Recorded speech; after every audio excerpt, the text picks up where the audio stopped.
السلام علیکم ورحمۃ اللہ، بسم اللہ الرحمن الرحیم، نحمدہ صلی اللہ کہ ہم لوگ یعنی کہ کوئی بھی انسان ہو، وہ چاہے جتنا مرضی اس کو عروج مل جائے، جتنی مرضی بڑی حاکمیت مل جائے، لیکن اس کا عروج ختم ہونے والا ہوتا ہے. جیسے کہ پوری قومیں تھیں، ان کے عروج سے مطلب لمحہ کیسے کیسے چینجز آتے رہے.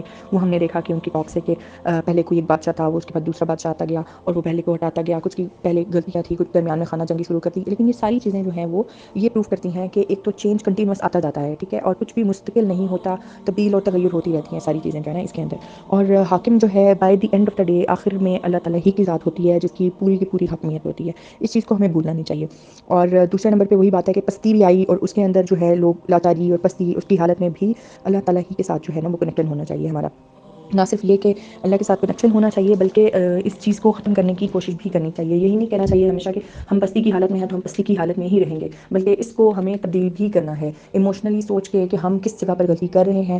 اس پستی میں اگر ہم لوگ مبتلا ہیں تو ہماری کیا غلطیاں ہیں. جیسے کہ اللہ تعالیٰ نے کچھ چیزوں کی نشاندہی قرآن پاک میں کرتی کہ اگر کوئی انسان اللہ تعالیٰ کی ناشکری کرے گا تو وہ چیز اس کو پستی کی طرف جو ہے نا وہ لے جانے والی ہوگی. جیسے قرآن پاک میں سورہ سبا کے اندر ہی وہ چیز مینشن ہوئی ہے کہ ناشکری جو ہے وہ اللہ تعالیٰ کہتے ہیں کہ ناشکرا ہے انسان بہت زیادہ، یعنی کہ اللہ تعالیٰ نے بار بار قرآن میں انسان کا ناشکرا ہونا جو ہے وہ بار بار جو ہے وہ بتایا ہوا ہے. اور اسی طرح بتایا کہ جب انسان ایک ناشکرا ہوتا ہے تو پھر اس کو نعمتوں کو بدل کے جو ہے ایسی چیزوں سے تبدیل کر دیا جاتا ہے جو کہ اس کے لیے فائدہ مند نہیں ہوتی. جیسے کہ ریاست سبا اس میں بتایا گیا کہ پہلے 2 باغات تھے ان کے پاس، اور وہ بہت زیادہ پھل لاتے تھے، جو بہت میٹھے پھل تھے اور بہت اچھے کھانے کے پھل تھے.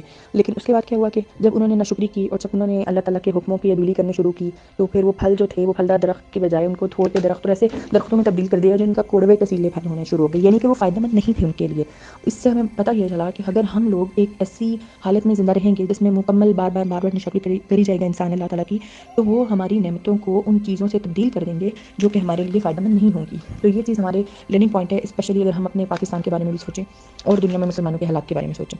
تو ہم نے اللہ تعالیٰ کے حکموں کو فرسٹ نمبر اور فرسٹ پرائیورٹی پہ نہیں رکھا، جو کہ ہماری غلطی ہے، ٹھیک ہے. اور اس کو ہم کرنے کے کام میں جو کہہ لیں کہ کیسے ہم اس کو ٹھیک کر سکتے ہیں، اپنی ویکنیس کو اسٹرینتھ میں کیسے کنورٹ کر سکتے ہیں، تو وہ یہ ہے کہ اب ہم اللہ تعالیٰ ہی سے مدد مانگیں. جیسے کہ ہم نے پڑھا اپنے تمام آیات وغیرہ کے، اس میں بھی اللہ سے مدد مانگ کے اس چیز کو ٹھیک کرنے کی کوشش کریں اور میکسیمم کوشش کریں کہ ہم اس کے شکر گزار بندے بن جائیں. کیونکہ اللہ تعالیٰ نے یہ وعدہ کیا ہے کہ میں جو میرا شکر کرتا ہے میں اس کے لیے مزید نعمتوں کا اضافہ کر دیتا ہوں.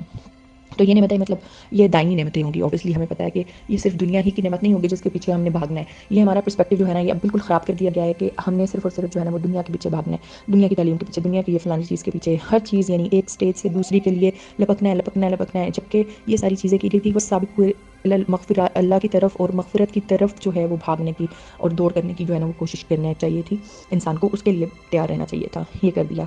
ایک اور چیز جو یہاں سے ہمیں پتہ چلتی ہے کہ وہ یہ ہے کہ ایوولوشن پروسیس جو ہے وہ ہوتا ہے.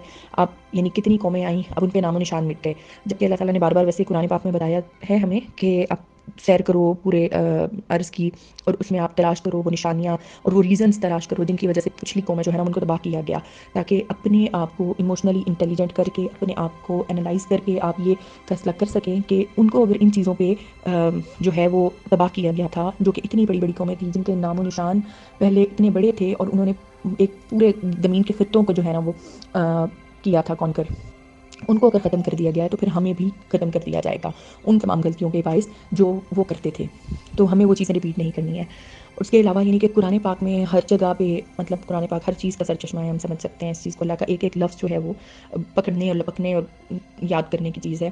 تو اسی طرح یہ چیز اس میں آتی ہے کہ ہسٹوریکل آپ کو جو ریسرچ ہے اور ہسٹری کے بارے میں جو آپ کو ساری چیزیں ملتی ہیں، جیسے کہ وہ فلڈ کے بارے میں بتایا گیا وہ آپ کو مل جاتا ہے اس کے اندر. اور اس کے علاوہ جو سلطنتیں تباہ ہو رہی ہیں ان کے بارے میں بتایا گیا. تو وہ بہت زیادہ یہ چیز ہے کہ ہمیں ہسٹری میں بھی جو ہے وہ قرآن پاک سے کنسلٹ کرنے کی ضرورت ہے.